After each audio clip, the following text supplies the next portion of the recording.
pessoal, tudo bem com vocês aí? Olha só, eu vou falar hoje de funções compostas e nosso vídeo vai ser dividido nesses 4 capítulos aqui. Se você olhar na descrição do vídeo, cada capítulo, 1, 2, 3 e 4, terá seu tempo respectivo. Assim, se você quiser pular do 1 para o 2, por exemplo, ou ir direto para o 3 ou 4, você pode fazer isso sem precisar assistir o vídeo inteiro. Porém, eu acho que vale a pena assistir o vídeo inteiro para você acompanhar toda essa parte de funções compostas, que vai ser muito útil, por exemplo, ao se trabalhar com cálculo diferencial integral e regra da cadeia, tá? Vamos lá, então. Vamos lá.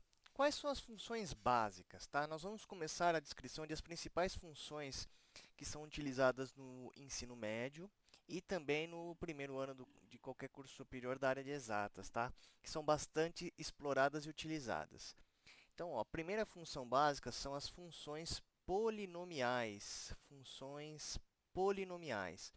As funções polinomiais são aquelas que nós escrevemos como diversas potências da variável independente x. Então, nós temos aqui uma constante a zero, mais uma outra constante x, mais outra constante. Essas constantes são chamadas de coeficientes, x quadrado. E aí, eu vou somando uma quantidade de termos até que eu chego no termo enésimo, ou seja, no que dá o grau do polinômio, né? Nesse caso aqui, o exemplo do grau do polinômio é n. Vamos a alguns exemplos aqui dessas funções polinomiais. Por exemplo, a função constante é uma função polinomial de grau zero. N igual a zero porque ele para no expoente x elevado a zero, que dá 1. Então, é um próprio número, certo? Nós temos também a famosa função do primeiro grau. Então, é 2x mais 4, por exemplo. Nesse caso, a função do primeiro grau é um polinômio de grau 1. E assim sucessivamente. Como último exemplo aqui, ó, nós podemos pegar o quê? A função quadrática. Então, por exemplo, menos 2x² mais 5x mais 8, né? Nesse caso, o maior grau da variável independente é 2, que é esse expoente aqui. Então, no nosso caso, a função quadrática é um polinômio de grau 2, certo? Então, nós estamos aqui falando das funções polinomiais, que elas vão ser exploradas bastante também aí na parte de composição de funções. Vamos falar agora da função exponencial. A função exponencial, ao invés de você ter a variável na base, você vai ter a variável no expoente. Então, é y igual a elevado a x. Essa aqui é a chamada função exponencial. Função exponencial. Exponencial porque a variável agora está no expoente. Lembrando que a base é um número que precisa ser maior que zero e também diferente de 1 para definir a função exponencial. Vamos para alguns exemplos aqui, tá? No caso aqui, podemos ter, por exemplo, 3 elevado a x, certo? Onde a base é maior que 1. Nesse caso aqui, a função é chamada de crescente, né? E nós podemos também ter uma base entre 0 e 1, né? Então, nesse caso aqui, ó, a base está sendo maior que 1.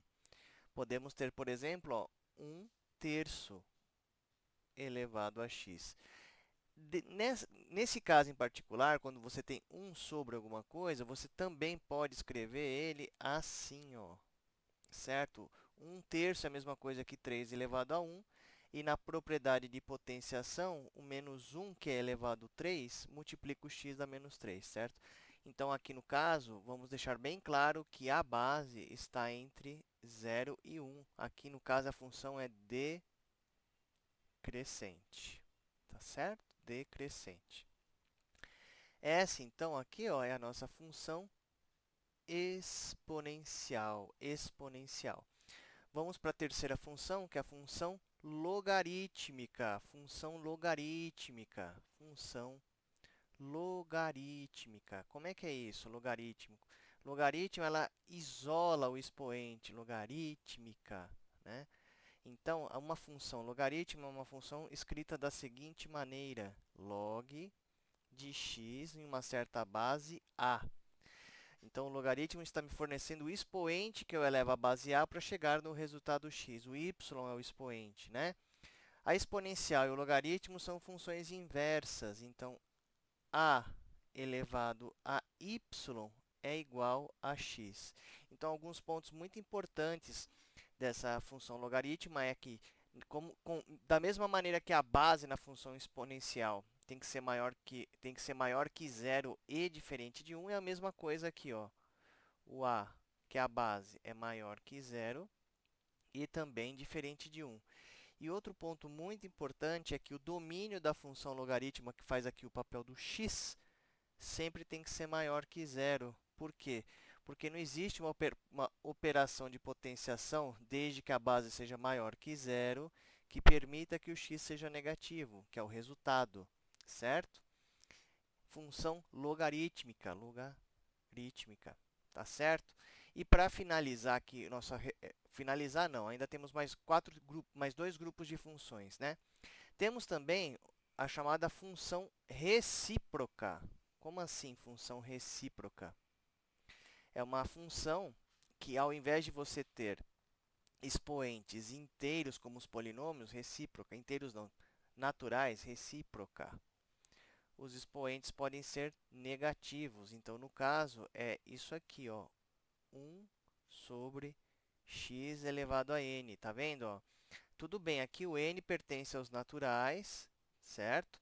Só que a variável fica debaixo, fica no denominador de uma fração, tá certo? Então, é logicamente que o x, nesse caso, tem que ser diferente de zero, porque não existe divisão por zero. Essa função também pode ser reescrita como x elevado a menos n, tá certo? Utilizando as propriedades de potenciação. Dentre essas funções, que a base é a variável e temos expoentes, tem mais uma que, no caso, nós vamos utilizar, que é a função raiz. No caso aqui, ó, temos a função raiz. Função raiz. Como assim? Agora, nós permitimos que o expoente seja um número racional, ou seja, eu posso escrever assim, ó, certo? Aqui tem que tomar cuidado com relação a esse n, que é o índice, né? Então, n é chamado de índice. É chamado de índice da raiz. Índice. Então, por exemplo, temos a raiz quadrada. Podemos ter a raiz cúbica. E assim sucessivamente. Lembrando que nós podemos reescrever cada função disso na forma de um expoente também, devido às propriedades de potenciação. Então, no caso da raiz quadrada, quando não tem nada aqui na perninha do v da raiz, subentende-se que é 2. Então, eu posso escrever isso como meio. Aqui, raiz cúbica, eu posso escrever isso como... Opa, volta. Eu posso escrever isso como x a 1/3, né? Então, dependendo de como você trabalha a raiz, se você tiver um índice par, o domínio da função só pode ser números positivos, desde que você entenda que essa função é no campo dos reais, certo? Então, para n par, o x, que é o domínio, tem que ser maior ou igual a zero. Para n ímpar, não tem problema nenhum ser positivo ou negativo, porque nós podemos extrair a raiz cúbica, a raiz quinta, a raiz sétima de números negativos, certo? E para finalizar, então aqui trabalhamos com a função raiz, ou racional no caso, né? Racional não, que não é um bom nome, mas é função raiz porque tem uma radiciação, uma operação de radiciação envolvendo a variável independente. Nós temos as funções trigonométricas básicas aqui, ó, funções trigonométricas. Funções trigonométricas. Trigonométricas. Então, as funções trigonométricas básicas seriam, vamos lá, Deixa eu ajeitar aqui, né, para... Opa! Aqui, funções trigonométricas, vamos lá. Temos aqui nesse conjunto a função seno, né? Então, y é igual a seno de x. Temos a função cosseno, y igual a cos, né? Cosseno de x. Temos a função tangente,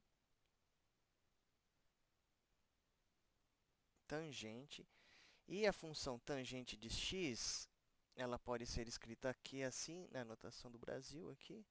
Quando é dependendo da língua, eles usam tan para tangente, né? Eles usam as 3 primeiras letras ao invés de TG. Aqui no Brasil é mais comum TG. A função tangente também é definida como seno de x sobre cosseno de x, tá? Mas eu posso usar diretamente a tangente. Temos a função cotangente.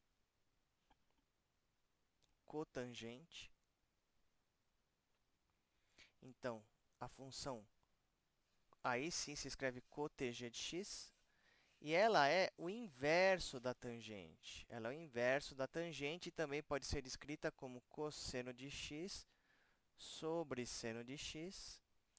Temos a função secante de x, né? Secante de x, que é o que? O inverso do cosseno de x. E, finalmente, temos a cossecante,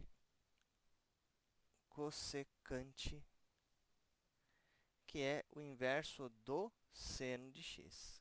Opa, volta, né?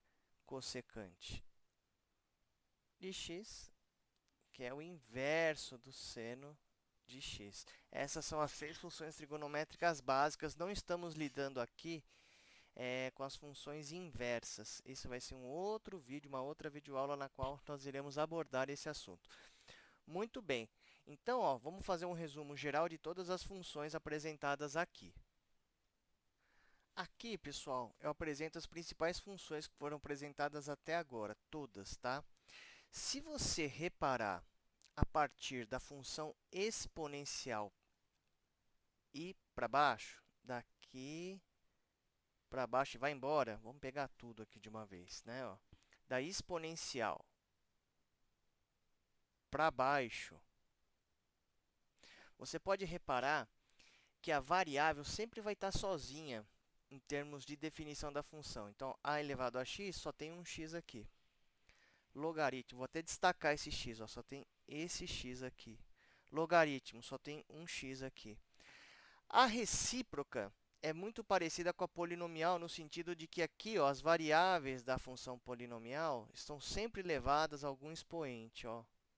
Então, aqui é o único caso que, de fato, a variável independente x apresenta expoentes diferentes, certo? Então, aqui também tem um expoente diferente. Na raiz, a variável independente x, dentro da raiz, olha só tem um também aqui, ó, só tem um x, tá? E nas funções trigonométricas, a mesma coisa, só um x aqui, só um x aqui, só um x aqui, só um x aqui, só um x aqui e só um x aqui. O que isso significa? Que quando nós trabalharmos com a função composta, você tem que perceber se tem alguma variação ou um conjunto de variações na variável independente na definição da função. O que é a definição da função? Quando eu falo a elevado a x, eu estou definindo a função com a dependência da variável em relação à operação que ela está sendo determinada. Então, por exemplo, a exponencial faz uma potenciação da base com relação a x, e o x, que é a variável independente, fornece para nós o quê? O expoente que permite fazer as multiplicações múltiplas da base, certo? Quando eu falo logaritmo, x significa o resultado, né? Na função raiz, é a base aqui dentro da raiz, ou seja, o número que eu vou ter que elevar. Esse resultado da raiz fornece um outro número, o y, que quando eu pegar o y e elevar a n, me permite achar o x. E as funções trigonométricas, todos os argumentos que estão aqui, ó, x, são ângulos. Eu vou deixar bem destacado aqui, x são ângulos, ou em graus ou em radianos, dependendo do problema que você quer abordar, certo? No caso do cálculo, o ângulo sempre é definido como radiano, tá? Porque é um número real que vai ser utilizado aqui, sempre um número real, tá? Que é o que? O domínio das funções trigonométricas, que você pode colocar qualquer número aqui, desde que ele esteja em radiano, é um número, não grau, não é ângulo nesse sentido, certo? Das funções. Mas você pode interpretar, claro, essas variáveis do domínio como ângulos, tanto em graus como em radianos, tá certo? Agora, vamos entrar na importante questão da definição da função composta, utilizando essas funções que nós temos aqui. A função composta, ela é uma maneira de formar novas funções, sendo que no domínio de uma função, você irá introduzir uma outra função. Então, como que nós definimos isso? De uma maneira geral, você tem duas funções, f e g, são duas funções diferentes. Então, no caso da função f, o que ela faz? Ela tem um conjunto aqui, que eu vou chamar de A, que é o domínio da função f.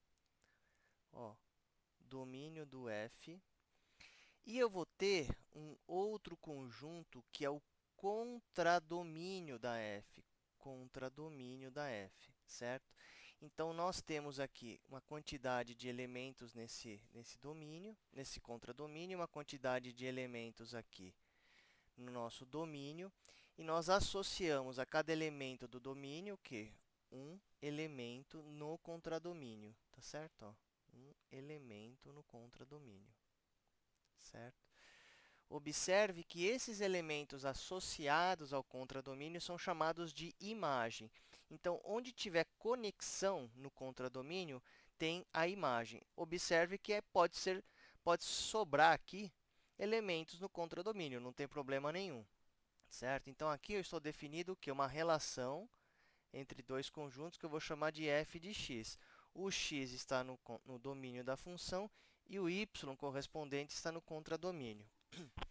Eu posso ainda, utilizando o contradomínio da função f, chegar num outro conjunto C que me associa agora esses elementos do contradomínio a outros elementos desse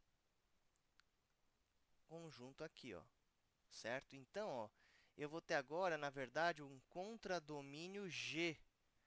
E o próprio contradomínio F é o domínio da G, tá vendo, ó?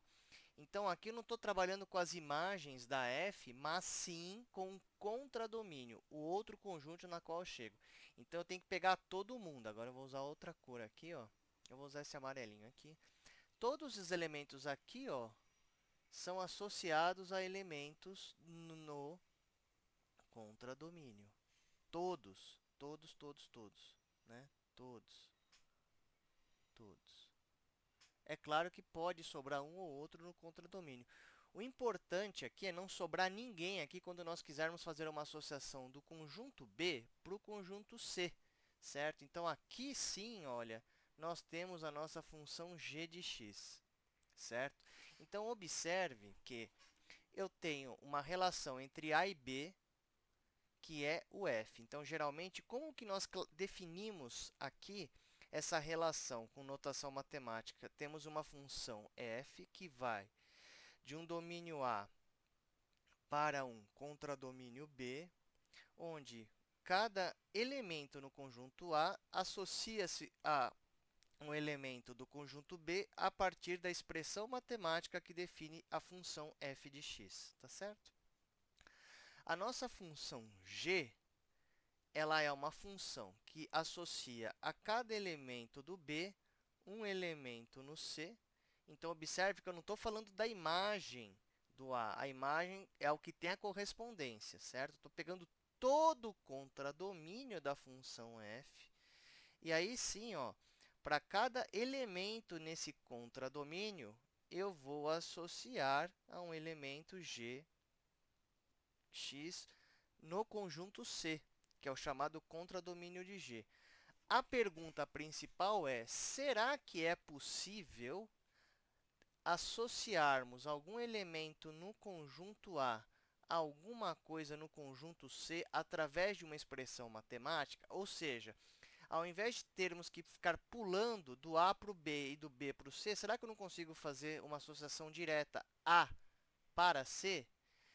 É isso que a função composta faz. Ela associa um conjunto de partida e ela pode, via composição, pular diversos outros conjuntos que se relacionam entre si através do conceito de contradomínio e domínio, até um último conjunto.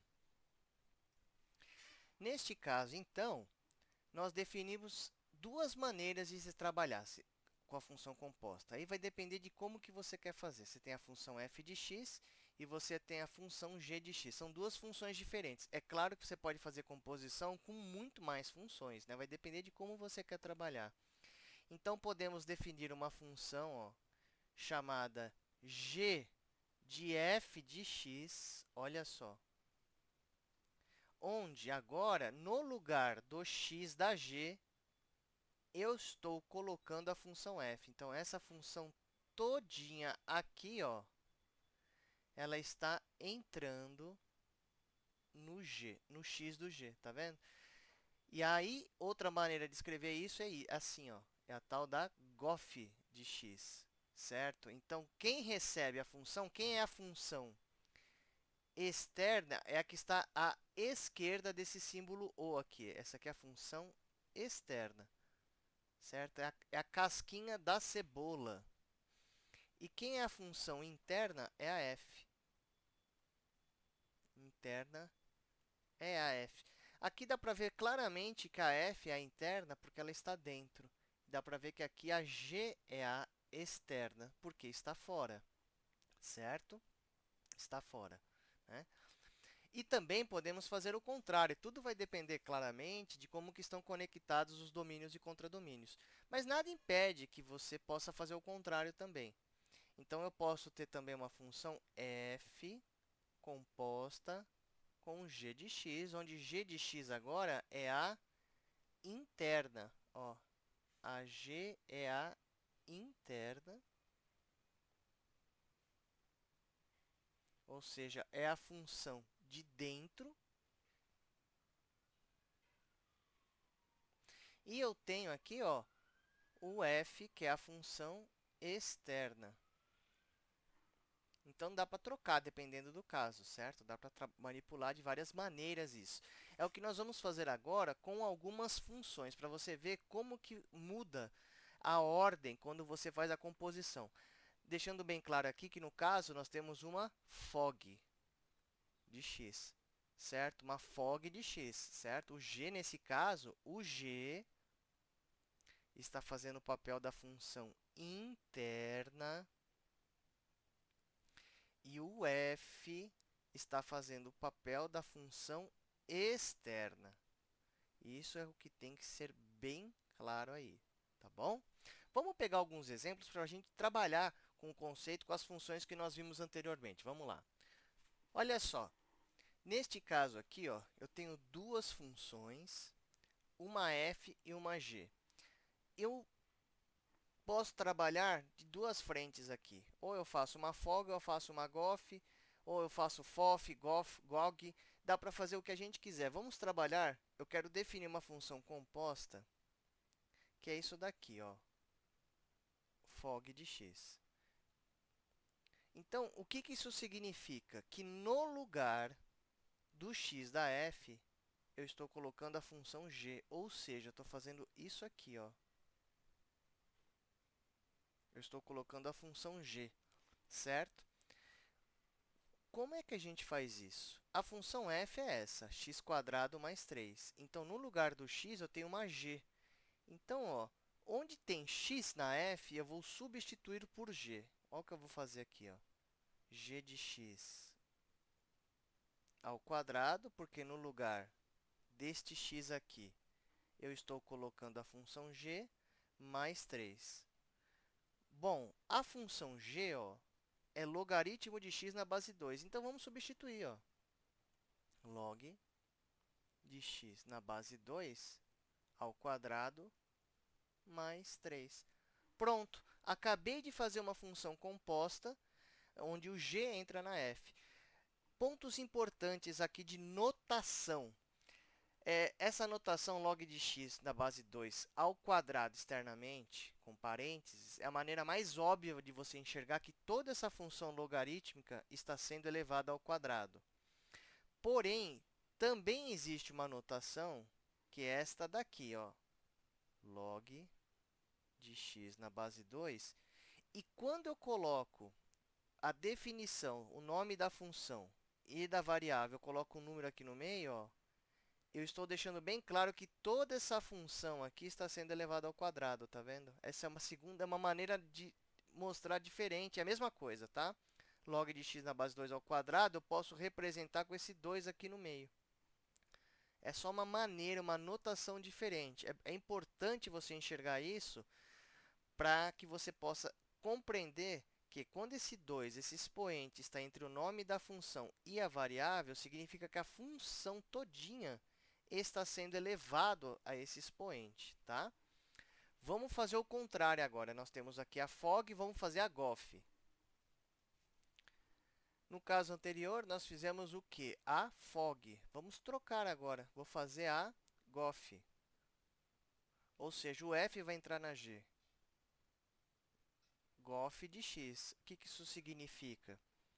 Que a g é a função externa. Ela vai receber outra função, ou seja, o x da g recebe uma função. Isso aqui significa que o g está recebendo f de x. G composta com f, certo?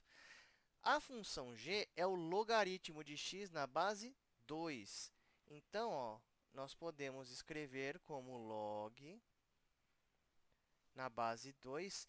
Agora, o f entra no lugar do x, ou seja, f de x. Porém, quem que é f de x? X² mais 3. Portanto, eu posso escrever como log na base 2. Abre um parênteses, porque eu vou ter uma série de termos aqui. X² mais 3. Pronto. Está vendo a diferença que nós temos das duas funções? Certo? Essa é a função gof. Eu vou deixar embaixo aqui as duas diferenças. Então, ó. Opa. Temos a função gof, que é essa que acabamos de fazer, gof de x, que é quem? Log na base 2 de x² mais 3. E temos a função fog, que trocou, ou seja, é log na base 2 de x ao quadrado mais 3. Perceba as diferenças disso. Então, fica muito claro aqui, ó, que entrou uma função aqui, nesse caso, porque no lugar de log de x na base 2, observa que agora nós temos uma expressão com x² mais 3. Não tem só um x isolado, né? E nós discutimos isso anteriormente, que aquele x isolado é o argumento da função, mas, de repente, esse argumento foi trocado por uma outra função. Então, é isso que tem que ficar claro. Na de baixo, temos que tomar cuidado, que às vezes não é tão óbvio reconhecer quem que é de fora, quem que é de dentro, né? O importante é tentar enxergar isso o máximo possível. É você reconhecer os tipos de funções. Vamos fazer um exercício na qual nós tentaremos identificar quem que é a função de fora e quem que é a função de dentro, no caso de uma composição de funções. Vamos ver como que a gente poderia reconhecer a função externa da interna, tá? Olha só. Nós temos aqui uma expressão de uma função, que logicamente deve ser uma função composta, porque se fosse somente a função raiz, ela seria do quê? Do tipo raiz de x apenas. Então, aqui está meio óbvio, né? Por que que aparece essa função raiz com esse termo grandão aqui? Está tendo uma composição de funções aqui. Então, é mais fácil tentar reconhecer o que está dentro do argumento ali, da raiz aqui, nesse caso, é isso aqui, ó. Todo esse termo está dentro da raiz. provavelmente ele é uma função. Como eu não sei quem que é quem, eu simplesmente vou chamar de f de x essa função. Poderia ser g, poderia ser o que você quiser, poderia ser qualquer letra. É só para nós separarmos o que nós temos aqui. Sendo essa aqui f de x, talvez a outra seja só a raiz de x. Esse é um ponto importante, principalmente no caso de você trabalhar com que derivada da função composta no cálculo, tá?